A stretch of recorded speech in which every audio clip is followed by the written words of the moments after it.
Здравствуйте, в эфире информационный выпуск новостей Хаберлер. В студии для вас работает Асан Абилаев. Сегодня в нашем выпуске. Торжественное открытие школы в микрорайоне Фонтаны. Прием граждан депутата Госдумы. Пресс-конференция министра топлива и энергетики Республики Крым. Подарки детям Дома ребенка.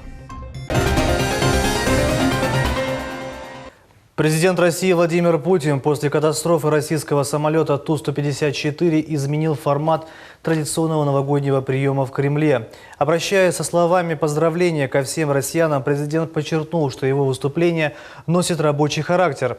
Владимир Путин заявил, что никто не может создать России таких проблем, которые страна не смогла бы преодолеть. Можно с уверенностью сказать, что никто не в состоянии создать никаких проблем, которые мы не смогли бы с вами преодолеть. Я хочу вам предложить тост за Россию, за российский народ. И хочу пожелать всем нам и любимой нами стране, нашей Родине всего доброго в наступающем 2017 году. В микрорайоне Фонтаны большой праздник. Состоялось торжественное открытие школы в микрорайоне Фонтаны. Долгожданная школа 4 украинских президентов откроет свои двери для учеников 1 сентября. А сегодня она приняла уже первых гостей. Представители власти, духовенства, депутат Госдумы Российской Федерации Руслан Бальбек и жители микрорайона Фонтаны посетили школу. Учебному заведению присвоено имя Героя России Алиме Абдинановой. Здание школы начали возводить еще в 1993 году, но это дело быстро забросили, и с тех пор были лишь обещания. А около 9 лет назад строительство вообще приостановили. Именно поэтому в народе объект прозвали «Школой 4 украинских президентов». 2 года назад власти Крыма, выполняя указ президента Владимира Путина о реабилитации, четко заявили, что школа должна служить народу. За такой короткий срок это здание, которое десятилетиями представляло собой архитектурное убожество, удалось достроить. И сегодня школа уже полностью готова функционировать. Остались лишь мелкие работы. Глава Крыма Сергей Аксенов в ходе посещения здания сообщил, что на достройку объекта было выделено 400 миллионов рублей. Также он отметил, что это первая школа, которая открылась в российском Крыму.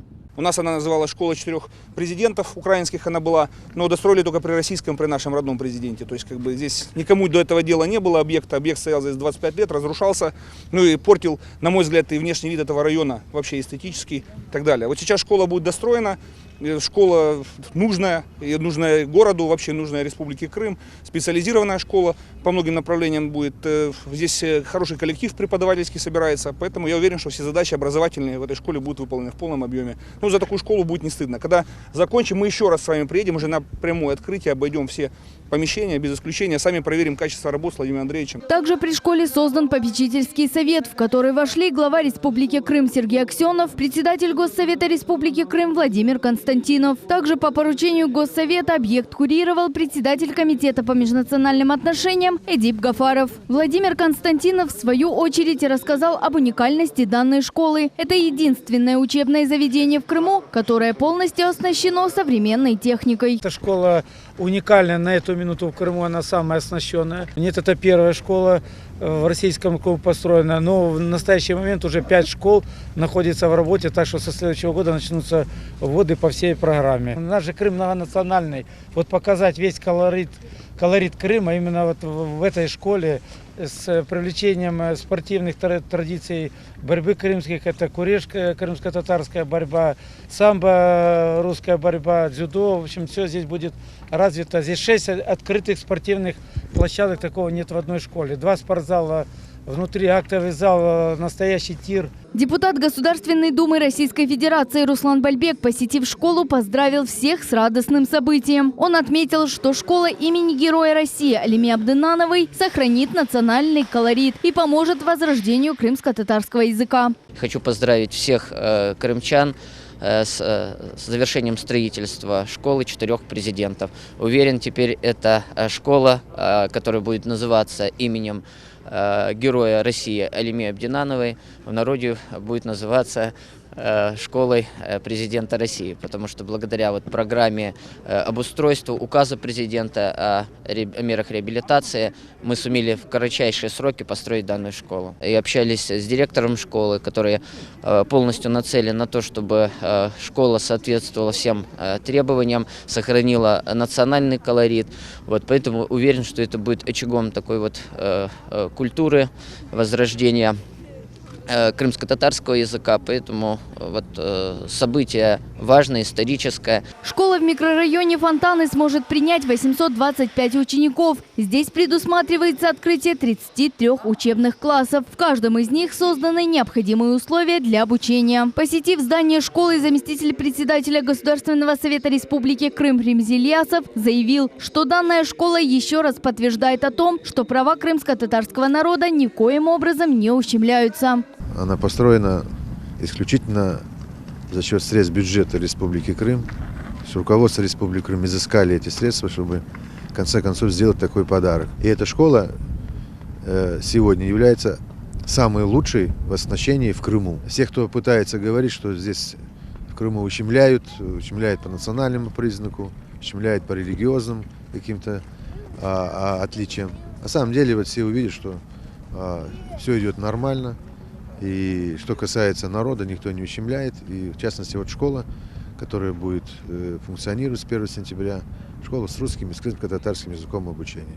А председатель Госкомнадзора Заур Смирнов в свою очередь подчеркнул, что новая школа станет гордостью не только Симферополя, но и Крыма. Для местных жителей сегодня действительно праздник. Сегодня здесь собралось много людей, которые поздравляют друг друга. Еще здесь проходят работы, связанные с благоустройством территории. Конечно, здесь вся окружающая площадка будет приведена в соответствие, будут прекрасные подъезды. Но видим, что само здание уже полностью готово. Поэтому, конечно, для жителей микрорайона Фонтаны, для Акмечети, вообще в целом для республики это большой праздник, очень долгожданный. Мы видим, что школа выполнена очень красиво, архитектурно. Здесь присутствуют элементы крымско-татарских цветов традиционных. Поэтому, конечно же, вот я вижу здесь у окружающих у всех хорошее настроение. Люди подходят, поздравляют друг друга. Сегодня каждый, кто пришел в школу, с большим интересом разглядывал каждый уголок и каждый кабинет. В глазах этих людей мы видели радость и восторг. Неравнодушие к такому событию высказал и член Совета по межнациональным отношениям при президенте Российской Федерации, председатель общественной организации «Инкишаф» Эскендер Белялов. Учение – это самое главное. И все мы знаем, именно крымские татары – это такой народ, они могут не доедать, не допивать, не досыпать, но своих детей давать им здания, давать здания в школе, давать здания именно высших учебных заведений – это у нас в крови. Я думаю, вот с этой школы все и начнется. Самый один из больших проектов – это школа. Второй большой проект, я думаю, мы будем вместе и отмечать этот праздник открытия мечети. И все, что делается сейчас в Крыму, вы видите, делаются дороги, строятся детские сады. Я думаю, это для нашего народа и вообще не только для крымских татар, а для всего Крыма это очень приятно. Гульзия Асанова проживает в микрорайоне Фонтаны с 1990 года. И она помнит, как много лет назад с трудом получили землю под строительство школы. Помнит, как начались строительные работы, но достроить смогли только сейчас. Гульзия Асанова с удовольствием пришла посетить долгожданную школу и теперь обязательно приведет сюда своих внуков для получения знаний. Раньше людей было мало, поэтому мы оставили этот участок специально для школы, детского сада. Но до сегодняшнего дня здесь так ничего и не менялось. После сменившейся власти строительство школы завершили. Мы этому очень рады. Такая большая и красивая школа – настоящий подарок. Наши дети должны теперь стараться и хорошо учиться. Нефизе Меметова живет в Ахмечете. Сегодня же, посетив новую школу, уверенно заявляет, что своего ребенка приведет только сюда. Школа нам очень понравилась. Понравилась школа очень большая, очень уютная. Понравились классы. Классы оборудованы современной техникой. Я думаю, что для детей это будет очень интересно, приятно и познавательно. Надеемся, что мы тоже попадем в эту школу, будем здесь учиться. Теперь уже директор 44-й школы имени Алими Абденановой Элеонора Акимова заявила, что школа благополучно сдана в эксплуатацию. И с открытием этой школы осуществилась мечта многих крымских татар. Но это такое знаковое событие, ведь люди этого ждали более 20 лет. Поэтому я думаю, что сегодня все, кто пришел и кто не успел прийти, все очень рады этому событию. Вы сами видите, насколько люди вдохновились, настолько они рады. Ну, осуществилась их мечта, потому что многие хотели, чтобы их дети здесь учились. Но это не произошло, поэтому хотя бы внуки жителей. И это действительно знаковое событие. И сегодня очень большой праздник для жителей Фонтана и Ак-мечети. С чем всех и поздравляю, с большим праздником. Также, по словам директора, уже 14 января все желающие педагоги могут прийти на собеседование. А 15 января школа ждет на день открытых дверей родителей и детей. Алимия Кайбулаева, Алишер Алимов, телеканал «Миллет». Заместитель главы администрации Симферополя Тейфу Гафаров, курирующий сферу торговли, объявил об уходе из должности. Об этом он написал на своей странице в Facebook. Тейфу Гафаров занимал пост заместителя главы администрации Симферополя с 2014 года. В рамках региональной недели депутат Госдумы Руслан Бальбек провел очередной комиссионный выезд на объект строящейся соборной мечети в столице Крыма. Как пояснил Руслан Бальбек, темпы выполнения работы идут с опережением. Тему продолжит Сабрия Халиляева. Депутат Государственной Думы Российской Федерации Руслан Бальбек посетил с проверкой место строительства соборной мечети Крыма. В ходе визита он отметил, что рисков отклонения по графику строительства никаких нет. Все экспертизы и согласования по строительно-монтажным работам учтены. Финансирование присутствует в полном объеме. Очередной выезд будет на следующей региональной неделе. Будем отслеживать и уверен, что в сроки порадуем всех крымчан, мусульман Крыма долгожданным культовым сооружением, и в Крыму будет соборная мечеть, которая станет украшением полуострова. Подрядчик Энвер Эмираджиев сообщил, что в строительстве принимает участие 80 человек. Здание духовного управления и гостевой корпус завершатся уже в апреле. Как сообщил подрядчик, под зданием муфтията будут сделаны туннели, проведена вся коммуникация. Также пожарные резервуары по 500 кубов, котельная и насосная станция. После перейдут к строительству самой мечети. По нашим планам и по графикам, до конца 2017 года здание мечети должно стоять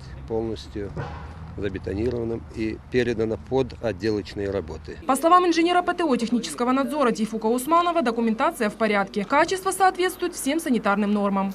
Подрядчик работает по графику утвержденному. Работы ведутся качественно, претензий нету. В свою очередь, заместитель муфтия мусульман Крыма Айдер Исмаилов выразил благодарность властям, подрядчикам и всем, кто принимает участие в строительстве культового сооружения. Проблема yok bizde. Проектировщиклерimiz hepsini керек olganda стандартларга uydurып yaptılar, değiştirdiler ve tek karar alınacak ve kısmet olsa beton tokmege başlanılacak. По словам Руслана Бальбека, до 2019 года строительство долгожданной мечети будет завершено. Как заявил депутат Госдумы, открытие этого знакового культового объекта будет радостным событием для всех крымчан. Кроме того, Руслан Бальбек пообещал держать под контролем все строительно-монтажные работы и проводить регулярные проверки в ходе каждой региональной недели. Сабрия Халиляева, Аким Бекиров, телеканал «Миллет». В автомобильном пункте пропуска «Армянск» крымские пограничники выявили самую крупную, начиная с 2014 года, партию наркотиков. Об этом сообщили в пресс-службе погрануправления ФСБ России по Республике Крым.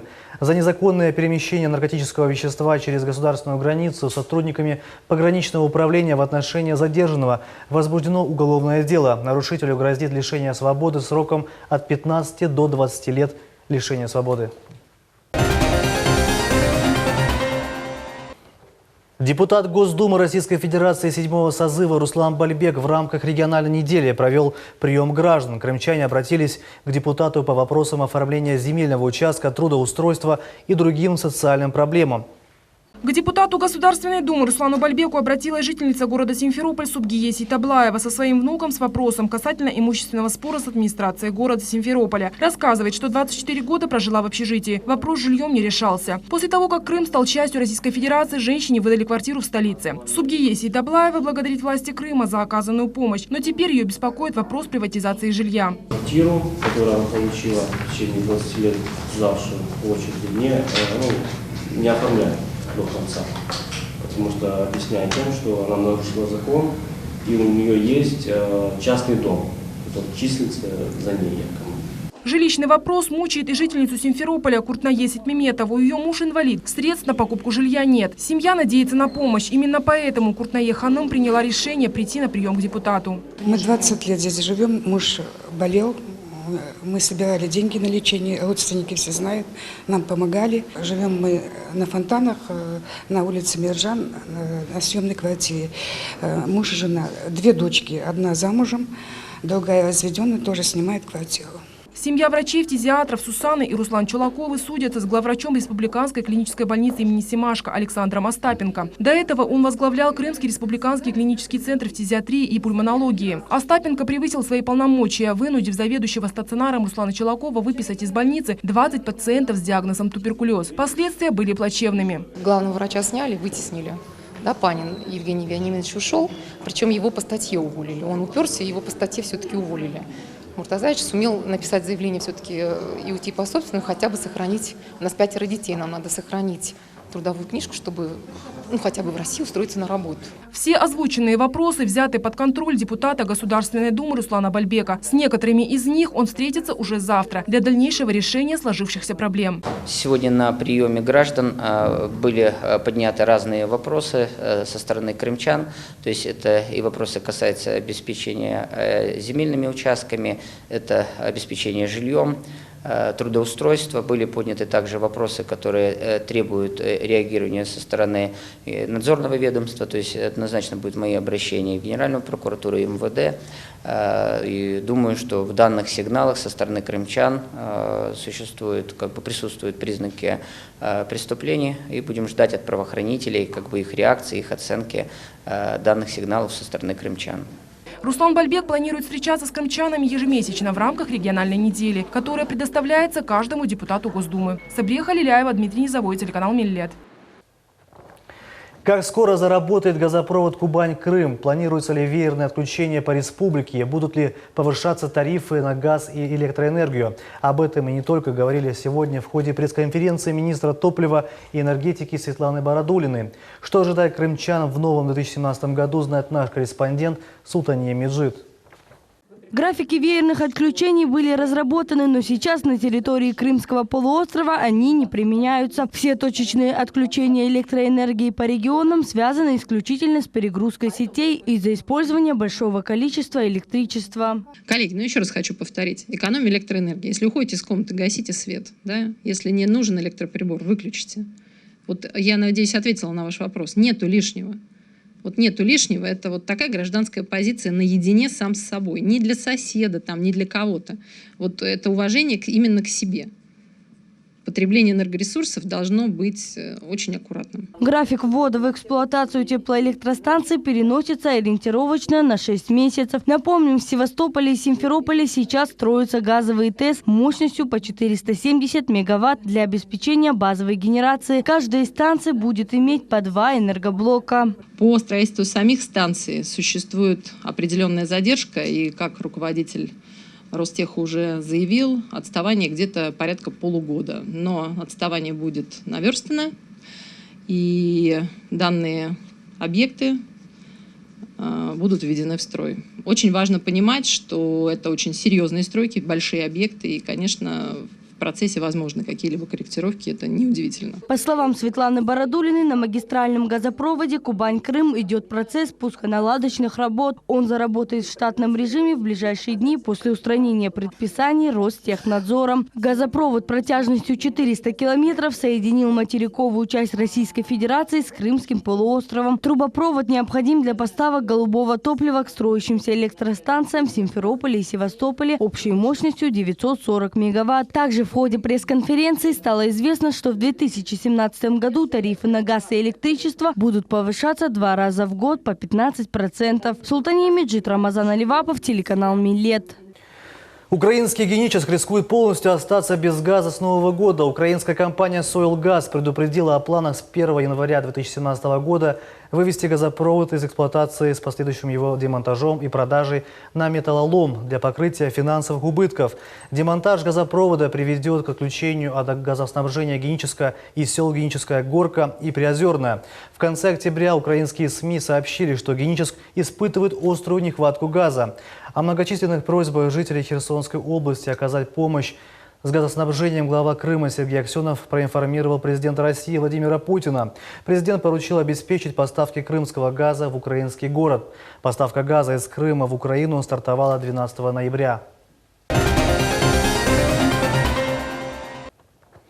В преддверии Нового года воспитанники хоккейного клуба «Джокер» порадовал подарками детей дома ребенка «Елочка». Ребята подарили книги и различные игрушки. Ребята пожелали быть здоровыми, веселыми и умными, слушаться своих воспитателей и педагогов.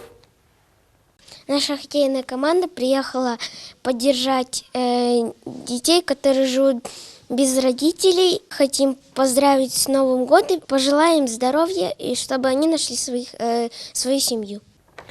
Крайне важно уделять как можно больше внимания детям, которые в силу разных обстоятельств лишены родительского внимания, любви и заботы, считает главный врач дома ребенка. Важно и радовать детишек, и воспитывать маленьких хоккеистов и других, скажем, подрастающих членов нашего общества в духе, любви к детям и помощи нуждающимся, сиротам. Нас государство хорошо обеспечивает, мы полностью обеспечены, но неплохо и только приветствуется, когда добрые дела, совершают простые люди. Факультет крымско-татарской и восточной филологии стал факультетом года среди 12 факультетов Крымского федерального университета. Подробности знает наш корреспондент Гульнара Каримова.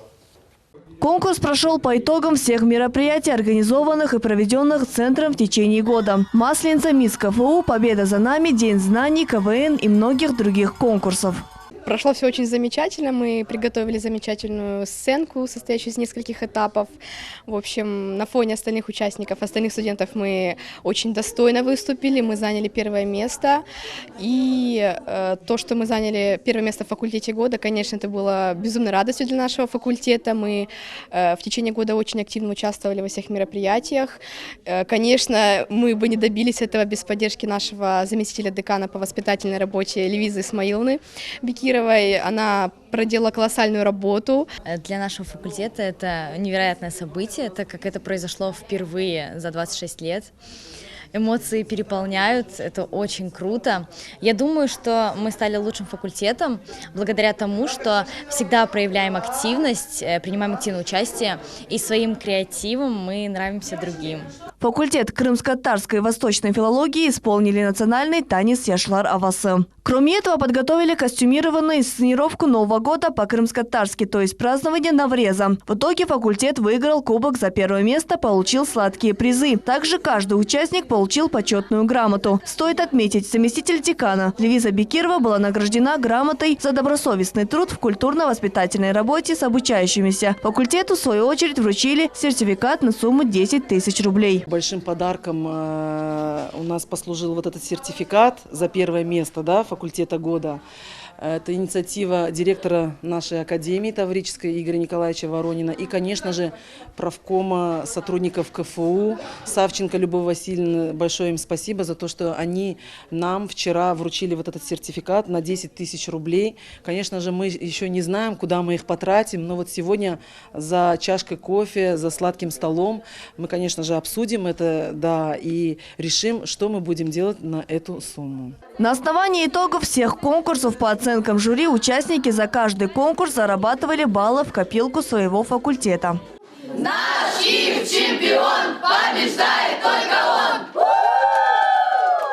Гульнара Каримова, Алишер Алимов, телеканал Миллет. Это все новости на сегодня. С вами в студии работал Асан Абиблаев. Не переключайте телеканал Миллет. До новых встреч в эфире.